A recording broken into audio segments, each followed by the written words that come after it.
Assalamu alaikum dear doctors. In this video I am discussing approach to cardiovascular short cases. So first generally we first see the child face that any dysmorphism present or not. If present dysmorphism, then what is the commonly associated cardiac lesions we think. Then we check that is that growth, failure to thrive present or not. Failure to thrive commonly seen in patient with heart failure or cyanotic heart disease. Then we look the child is pink or cyanosed. If the child is cyanosed, then also plus clubbing present or not. Then the child is in distress or not. In distress, then it indicates that heart failure. Then again we think the heart failure is pink or blue. Then check the hands, the pulse. We find collapsing pulse in patent ductus arteriosus and aortic regurgitation. Radial pulses unequal we find in coarctation plus minus repair Blalock tossing shunt classical. And radiofemoral delay we find in coarctation of aorta. Neck we check in the bigger child for jugulovenous pressure. Then chest inspection. In chest inspection we see the chest shape and visible pulsations. These are the signs of heart failure.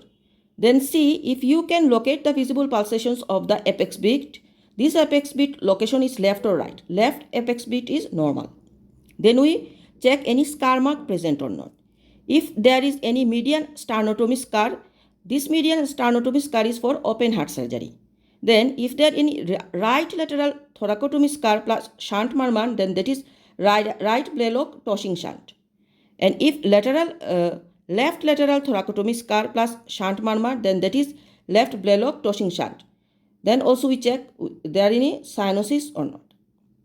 So left lateral thoracotomy scar, that is we find possible TOF, tetralogy of Fallot, and pulmonary atresia plus ventricular septal defect or cracked ventricular septum, tricuspid atresia.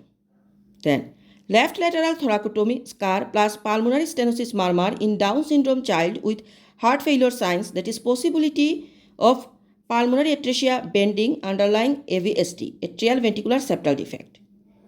Then left lateral thoracotomy scar plus radiofemoral delay and absent left radial pulse we find in coarctation repaired. Left lateral thoracotomy scar plus no other abnormalities, that means ligated patent ductus arteriosus. The image that is mentioned in mid sternotomy scar, first image. Then the second image is that left and right lateral thoracotomy scar. Now the palpation of the CVS. Palpation thrill. If we find thrill in upper left sternal edge, that is pulmonary stenosis. If we find thrill in upper right sternal edge, that is aortic stenosis plus suprasternal notch. If we find thrill in left lateral sternal edge, that is ventricular septal defect or tricuspid regurgitation. If we thrill find in mitral area, that is mitral regurgitations. Look the image, they marked the area. Aortic area, tricuspid area, pulmonary area and mitral area. Now palpable P2. Palpable P2, you will expect to hear a loud P2 on auscultation. We find in pulmonary hypertension. Remember, palpable P2 we find in pulmonary hypertension. Then parasternal hip. If find parasternal hip cyanosed or pink. If parasternal hip in cyanosed condition, then the cause is pulmonary stenosis in tetralogy of Fallot and pulmonary atresia. If parasternal hip on pink child, then that is atrial septal defect and pulmonary stenosis. Don't forget to look for any possible pacemaker, usually find in left shoulder or epigastric area. Now auscultation. Listen to the apex beat for possible dextrocardia, that is often missed. Then S2. If find S2 loud, then pulmonary hypertension. If S2 with fixed splitting second heart sound, we know that we find in atrial septal defect or right bundle branch block. Now murmur. According to site, systolic, diastolic and continuous. In apex murmur, find systolic, pansystolic murmur we find in mitral regurgitation in apex. In apex, mid-diastolic murmur we find in mitral stenosis. Now the site is left lower sternal edge. Left lower sternal edge, pansystolic murmur we find in VSD and tricuspid regurgitation. If pansystolic murmur we find in tricuspid regurgitation in left lower sternal edge, then with pulsatile liver and cyanosis and Epstein anomaly. Now, if we find in-diastolic murmur on left lower sternal edge, that is aortic regurgitation. Next, upper left sternal edge.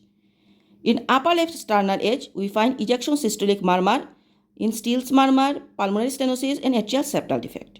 So ejection systolic murmur in pulmonary stenosis plus soft S2 we find. And ejection systolic murmur in upper left sternal edge, if atrial septal defect we find, then also find fixed splitting second heart sound. Now, upper left sternal edge diastolic murmur.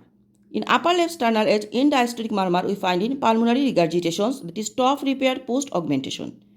Upper left sternal edge continuous murmur we find in patent ductus arteriosus. Then upper right sternal edge.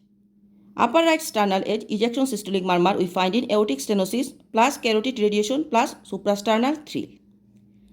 Then left infraclavicular area.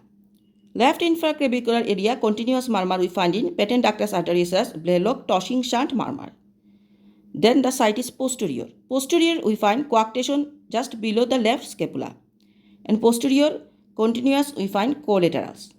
So this is all about the approach to cardiovascular short cases. Please do subscribe and share MRCPCH with Dr. Emma Choudhury. Thank you.